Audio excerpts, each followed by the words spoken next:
the last time we talked, let's kind of start with Richard. You were mentioning that you were still going to GDC, and No, that has changed, right? I mean, how was that? How did that go? I mean, like a month ago, I think GDC was still canceled, but like there's like this interesting Reddit thread that I saw where it's like, when did Reddit get serious? Like, when did COVID-19 get serious to you, right? And it was a serious thread, so like it's mostly serious. And I think for me, when like the NBA was like canceled, like that's when I was like, oh crap! So this isn't just like it's real. because like it's like the real deal, because like NBA makes substantially more money like when they're playing and all that stuff, whereas conventions, it's like whatever, right?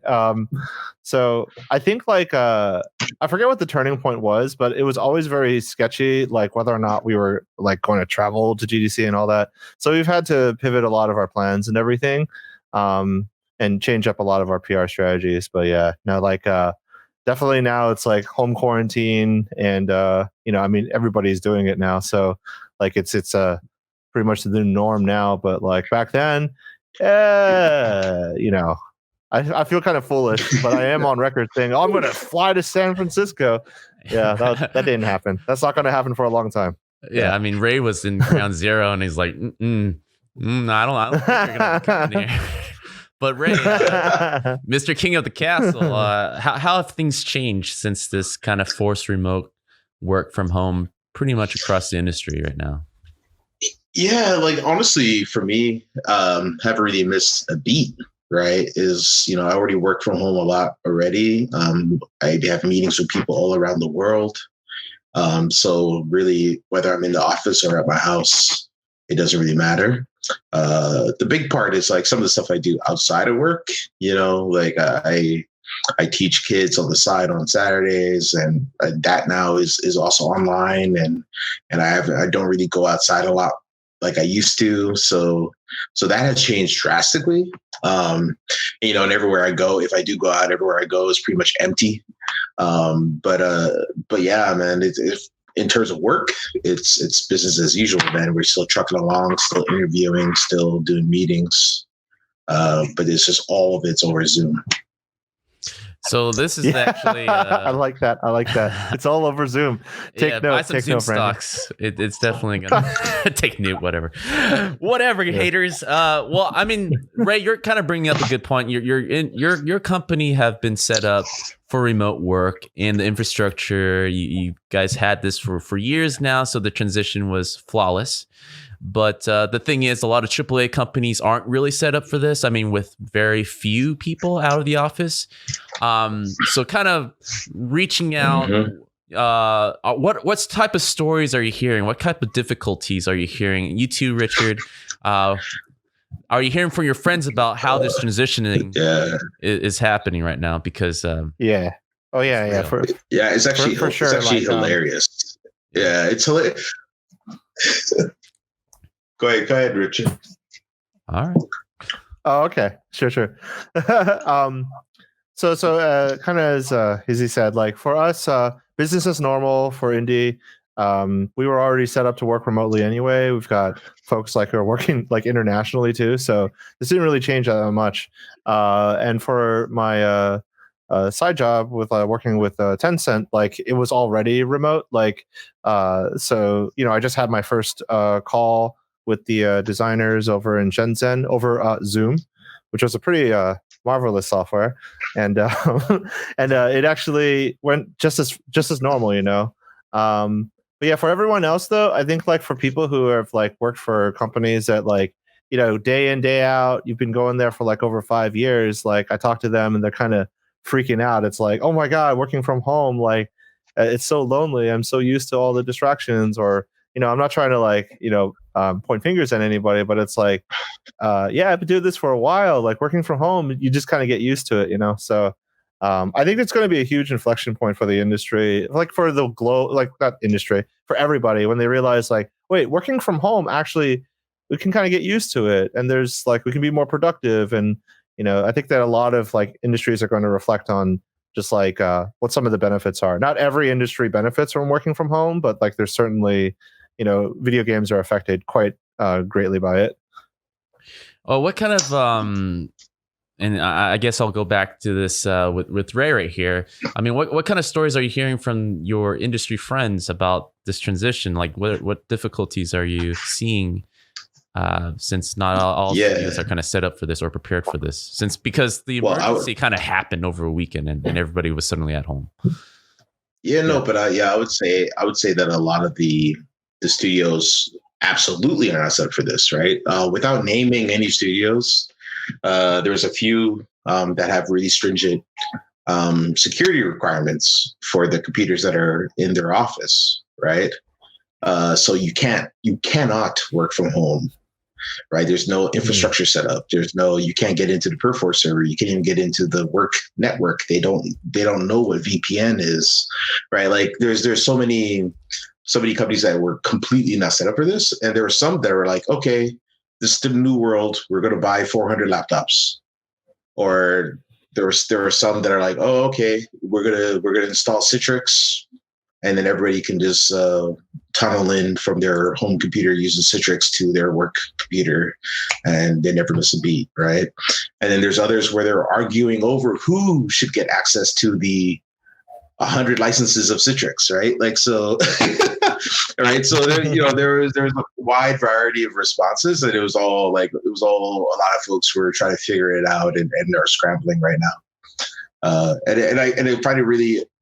And it really brought it to the surface, like how the video game industry is just used to having a studio of 800 people in some location all working together in one place, and really are not prepared at all for remote working. Mm-hmm. And there's a lot of issues with that aside from security, as you can imagine, right? With software suddenly having to work. The laptop solution is probably like the best solution because it comes from one source and then suddenly it's kind of dispersed. But that takes a long time to suddenly have these computers, especially with deliveries kind of coming to a halt, with actual emergency supplies being kind of the priority. So Richard, I kind of want to hear your side. Like, what kind of things are you hearing from your friends within the industry, just suddenly transitioning and not being very prepared all of a sudden? The main thing that I'm hearing from my friends is that it's really hard. Like a lot of the stuff that when you transition into working from home, if you're like working on an individual project or you're a leader, like you have to learn how to communicate with other people. That's the hardest part, because there's so much in person-to-person interactions that you just sort of lose. And so things naturally slow down, not only because like work is a lot slower, but then also it's like people just generally don't not developers, but like consumers generally aren't as interested in like investing money into new things. So there's definitely like, how like the stock market is taking a crash, like that also is sort of reflected in how people are thinking about new technologies and new spending. So there's people are playing a lot more games, but they're also much more like worried about like their 401ks, they're worrying about their kids, they're worrying about their family, they're worrying about people that are affected by COVID themselves. So, in addition to working from home being just a bit more challenging, like there's a lot of just like cabin fever, like the feeling like, they just want to get out and do stuff, but they can't. And there's a lot of friends of mine who are just discovering for the first time how they can actually work from home amidst a pandemic. So it's kind of a weird. I don't think we're ever going to go through something like this in the rest of our lives. It's definitely a once in a lifetime kind of thing, hopefully. And yeah, so projects have slowed down. It's harder to get news out. It's harder because everyone's now online. So everyone there's no like big announcements as much. Like I know we're going to talk about some of this later on, but like, when the PS5 was announced, I was like, really? What? Like there's just news nonstop of like, just like COVID everywhere. Like everyone's just like, oh crap, are we on the curve going up? And so it's a different kind of working from home, though. It's definitely affected by just like you can't talk about the working from home without thinking about the reasons why we're working from home. So that's like the biggest change. Yeah, the industry's definitely got thrown into the biggest fire possible for remote work.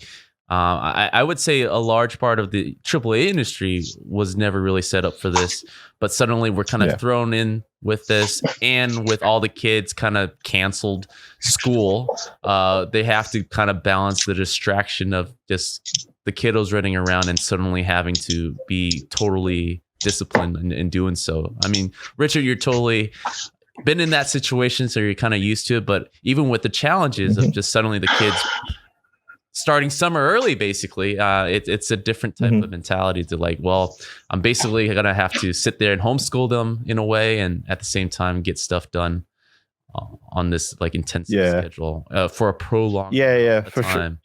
Sure. For sure. Like I remember like I'm sure everyone kind of remembers when like shit hit the fan. For me, I was driving to my 401k financial advisor, and because I was going to ask him like, hey man, so my 401k turned into a 201k, like what's going on? Yeah. I think you're failing. I think you're failing in life if you're even trying to do any of that right now. Like you should just let that sit there and let that marinate. Just let that go. No, I actually I've not changed any of my investments at all, because like I thought about it, I talked to him through it. I'm not changing anything, but really what it was is like I just wanted to talk to him and get his take on it. And then it was like I got into my car, went to go pick up my kids, and then checked on my phone. It's like, oh, school's canceled for 2 weeks. That's not too bad. Then when I talked to some parent, they're like, no, dude. That's April 20th, not March 20th. I was like, oh shit. Wait, they're gone for 5 weeks? And I'm like, wait, is this like the last time I'm going to see you? Like, and then everyone started panicking. Like all the teachers, all the parents was going to like looking at each other. Yeah. And then I was like, Leo, come here. We're getting out of here right now. And we're gonna go buy some toilet paper. Like not really that, but like just I didn't know what to do at the time. It was just like literally like in 10 minutes, like everything just completely changed. And it's definitely a crazy situation we're in now.